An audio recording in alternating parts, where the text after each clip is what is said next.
चलिए आज एक ऐसी कहानी में चलते हैं जिसमें प्यार था, धोखा था और थीं 3 गोलियां।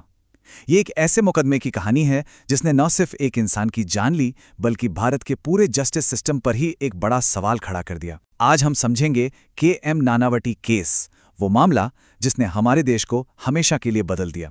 तो बात है 1959 के बॉम्बे की। शहर अपनी रफ्तार से चल रहा था, बाहर से सब कुछ शांत था। लेकिन इस शांति के नीचे एक ऐसा तूफान पनप रहा था जो जल्द ही पूरे देश को अपनी चपेट में लेने वाला था। और इस तूफान की शुरुआत हुई 3 गोलियों से। इन 3 गोलियों ने सिर्फ एक आदमी की जिंदगी ही खत्म नहीं की, बल्कि इन्होंने भारत के न्याय सिस्टम की एक बहुत पुरानी नींव यानी जूरी सिस्टम को भी हमेशा के लिए खत्म कर दिया। तो इस पूरी कहानी के बीच में थे 3 लोग जिनकी जिंदगियां एक दूसरे से कुछ इस तरह टकराईं कि सब कुछ बदल गया। एक सम्मानित हीरो, उसकी पत्नी और उसका प्रेमी। कह सकते हैं एक क्लासिक लव ट्रायंगल जिसका अंत बहुत ही दुखद हुआ। एक तरफ थे commander KM. Nanavati, Indian navy के एक हीरो, समाज में जिनकी बहुत ज्यादा इज्जत थी। और दूसरी तरफ थे प्रेम आहूजा, एक अमीर बिजनेसमैन जो अपनी रंगीन मिजाज जिंदगी के लिए जाने जाते थे। दोनों की दुनिया एक दूसरे से बिल्कुल अलग थी। इस कहानी का सबसे बड़ा मोड़ तब आया जब सिल्विया ने प्रेम आहूजा से शादी के बारे में पूछा और उसका जवाब था, क्या मैं हर उस औरत से शादी कर लूं जिसके साथ मैं सोता हूं? बस यही एक लाइन, यही अपमानजनक जवाब बाद में डिफेंस का सबसे बड़ा हथियार बना। इसी लाइन के आधार पर नानावटी को एक धोखे का शिकार पति साबित करने की कोशिश की गई। और बस यहीं से पूरे केस का जो सेंट्रल सवाल था वो खड़ा हो गया। क्या ये एक क्राइम ऑफ पैशन था, मतलब अचानक आए गुस्से में उठाया गया कदम, या फिर ये एक ठंडे दिमाग से की गई पूरी तरह से प्लान की हुई हत्या थी? देखिए, डिफेंस का पूरा केस सडन प्रोवोकेशन की थ्योरी पे टिका था। अब ये होता क्या है?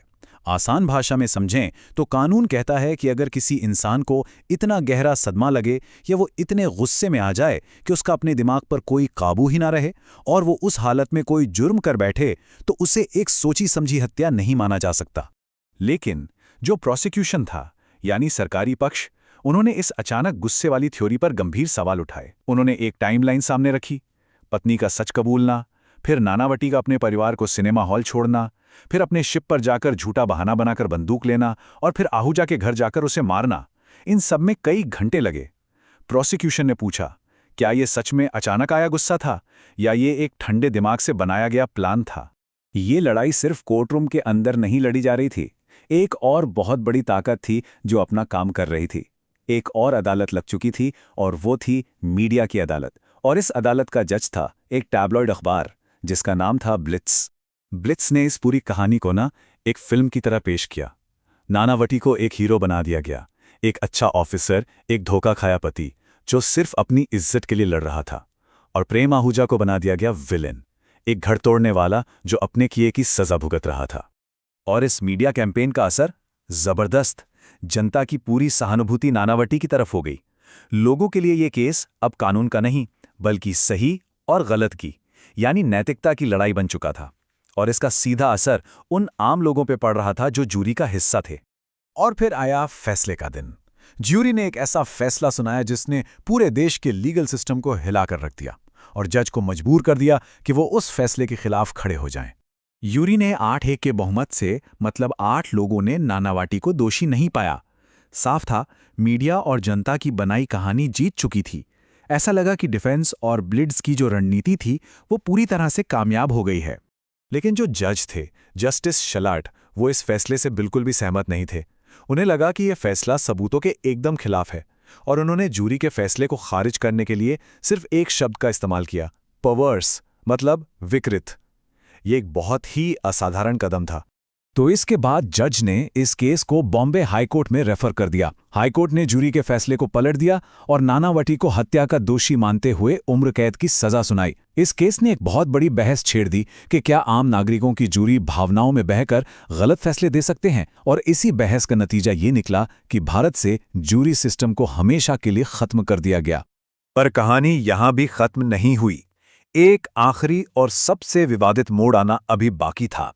एक ऐसा मोड़ जहां इंसाफ का रास्ता कानून के गलियारों से नहीं बल्कि राजनीति की ताकत से निकला। नानावटी को उम्र कैद हुई, लेकिन उन्होंने जेल में सिर्फ 3 साल गुजारे। उस समय की गवर्नर और प्रधानमंत्री नेहरू की बहन विजयलक्ष्मी पंडित ने उन्हें माफ़ी दे दी। ये एक बहुत ही कंट्रोवर्शियल फैसला था। कई लोगों ने इसे पॉलिटिकल पावर का मिसयूज भी कहा। माफ़ी के बाद नानावटी अपनी पत्नी के साथ सुलह करके कनाडा चले गए और वहीं बस गए। तो ये नानावटी केस आज भी हमारे सामने एक बहुत बड़ा और ज़रूरी सवाल छोड़ जाता है। जब जनता की राय और भावना कानून के सबूतों के खिलाफ खड़ी हो जाए तो क्या होता है, और सच्चा न्याय आखिर मिलता कहाँ है, जनता की अदालत में या फिर कानून की अदालत में?